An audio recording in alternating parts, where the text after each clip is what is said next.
Em 2016, as notícias falsas e o conceito de pós-verdade conseguiram explicar os principais fatos que abalaram o mundo. O repórter Vitor La Regina conta como esses fenômenos tiveram um grande impacto na eleição de Donald Trump, a saída do Reino Unido da União Europeia, a guerra na Síria e até na Operação Lava Jato. Médico do PT diz que Lula está com amnésia e não vai poder depor nunca mais. Polícia descobre fazenda gigante de Dilma no Mato Grosso. Odebrecht afirma que José Serra é líder de quadrilha internacional. Papa Francisco anuncia apoio ao presidente eleito dos Estados Unidos, Donald Trump. Hillary Clinton vende 20% do urânio dos Estados Unidos à Rússia em troca de doações para sua fundação. Vamos parar por aqui. Todas as manchetes que vocês acabaram de ouvir são falsas. Elas podem soar estranhas para alguns ouvidos, mas essas mentiras foram intensamente compartilhadas nas redes sociais em 2016. A informação inverídica sobre a ex-presidente Dilma já foi replicada 428 mil vezes. A falácia sobre Serra foi repassada 372 mil vezes. E a lorota sobre o Papa Francisco e Donald Trump foi a notícia mais compartilhada durante as eleições nos Estados Unidos, mais do que as reportagens reais. Essas manchetes poderiam ser ignoradas, mas vivemos na época da pós-verdade, um conceito que afirma que os fatos objetivos têm menos influência que os apelos à emoção e às crenças pessoais.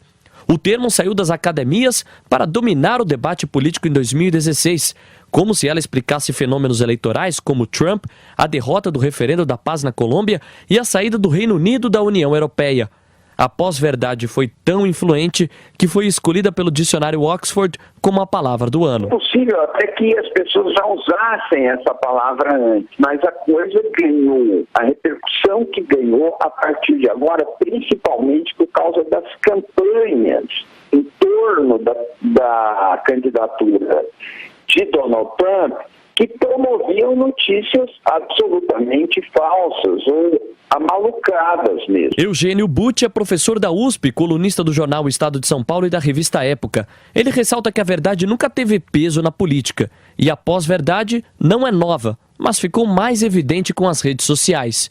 O botão de compartilhar se tornou uma poderosa ferramenta, muitas vezes de uma perigosa desinformação. Boa parte das pessoas não se incomoda se uma notícia é falsa ou verdadeira.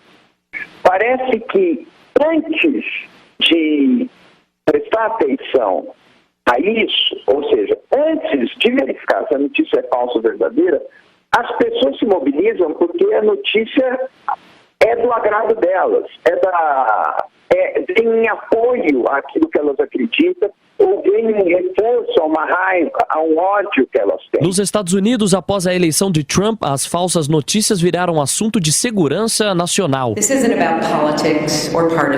Hillary Clinton, considerada a grande vítima desse fenômeno, garante que não se trata apenas de política, mas também da vida de pessoas comuns. Na fase final da campanha eleitoral americana, o engajamento das notícias mentirosas superou o registrado na imprensa tradicional. O presidente Barack Obama falou publicamente que teremos problemas quando não conseguiremos distinguir mais propaganda dos argumentos sérios. O democrata ainda pressionou o Facebook a tomar medidas. Mark Zuckerberg, diretor da rede social, a princípio negou essa desinformação, mas depois anunciou que no ano que vem, as reportagens com informações contestadas exibirão um alerta ao usuário que quiser compartilhá-las. Para a jornalista Thay Nallon, criadora do site Aos Fatos, que checa desde declarações de políticos a manchetes sensacionalistas, a medida é um avanço. Existem uma série de formas de você tentar se informar um pouco melhor, criar um pensamento crítico, suspeitar mais das informações que você vê. O botão de compartilhar não precisa ser a regra, simplesmente porque você concorda com aquilo. Eu acho que buscar o contraditório é importante e talvez isso diminua um pouco esse clima de radicalismo que a gente está vivendo agora. O site criado por Thay faz parte de uma rede internacional de agências de checagens que será acionada pelo Facebook neste novo serviço. No Brasil, além do Aos Fatos, a agência Lupa também pertence à organização. O serviço aqui é igualmente árduo.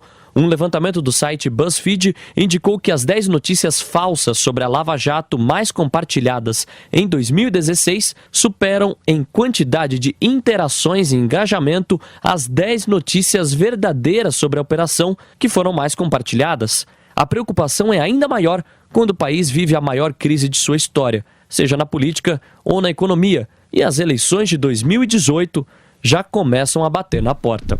Pós-verdade, um eufemismo muito bonito para mentira, né, professor? Essa questão de inventar uma história, com a internet, claro, isso é uma coisa meteórica, tal, espalha-se rapidamente e tal. Mas isso já na história do Brasil, em campanhas eleitorais importantes, isso corre um boato e diz, por exemplo, na eleição de 1945, o Brigadeiro eram 3 candidatos, né? E Edu Fiuza, apoiado pelo Partido Comunista, ele não era comunista de origem, era engenheiro, tinha sido interventor em Petrópolis, foi candidato pelo Partido Comunista, e na eleição de 2 de dezembro, o Eduardo Gomes, brigadeiro, pela União Democrática Nacional, e pelo PSD, coligado lá com o PTB, foi o Marechal Dutra tal. Em certo momento da campanha, o brigadeiro Eduardo Gomes estava indo muito bem, né? Não tinha pesquisa, apesar que ter pesquisa e não ter pesquisa é a mesma coisa, basta ver os resultados eleitorais do Datafolha em 2012, 2014, 2016, mas pegar o exemplo de um instituto incrível tal, que agora descobriu que ateu acredita em Deus. Bem, isso é só o Datafolha, mas esse é um parênteses.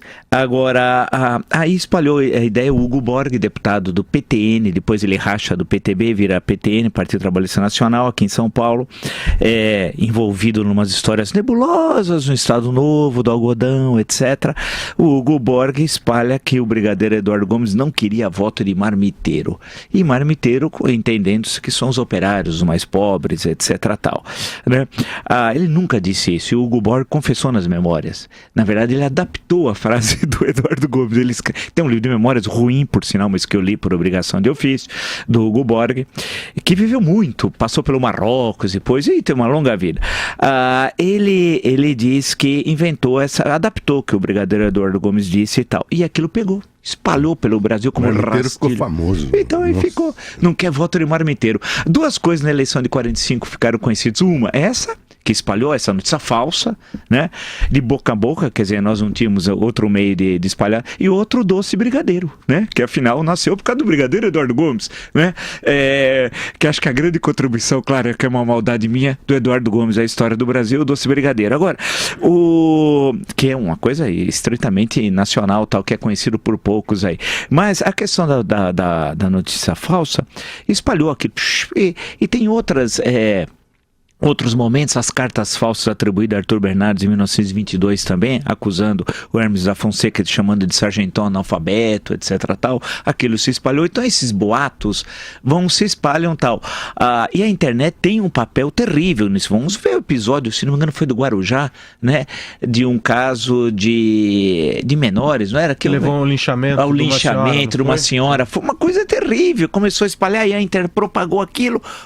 Então é um perigo. Ao mesmo tempo que é uma maravilha em termos de circulação das notícias, de acesso à cultura. Você pode ver 300 mil filmes, peças de teatro, música, livros, tudo é uma maravilha. No campo das notícias espalha. Eu, por exemplo, já via, as pessoas mandam a capa da revista Forbes com o Lula na capa, que nunca existiu aquela capa, dizendo que é uma das maiores fortunas do mundo, que o Lula foi capa. Nunca foi capa da Forbes. Quer dizer, a pessoa pode checar, é só entrar no site da revista e olhar todas as capas. Não, as pessoas acreditam piamente.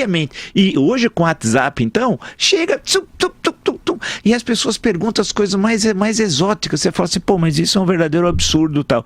Então tem essas notícias selecionadas pelo Vitor La Regina, né, entre outras, e que viram um enorme sucesso, mas são falsas, e que induzem em época de eleição a escolhas equivocadas, e algumas vezes imputam a pessoas, né, também é uma coisa de calúnia, difamação, que fica colado uma questão da pessoa, e a pessoa nunca disse aquilo, e nunca fez aquilo. Isso é terrível, né? Terrível. É a era do compartilhamento e não do aprofundamento. Do aprofundamento. É porque a pessoa vai clica no compartilhar, e aí espalha para 1.000 pessoas, que depois cada uma espalha para mais 1.000, isso numa forma bem pequena, vai em uma progressão geométrica, né? Isso se espalha rapidamente e vem os maiores absurdos, tal. E você eu recebo diariamente um monte de denúncias que eu falo é impossível, algumas não batem as datas, eu falo ele não pode ter feito tal coisa, que ele não estava no Brasil ou já tinha morrido, né? E só se foi do além, né? Fazer o quê, né?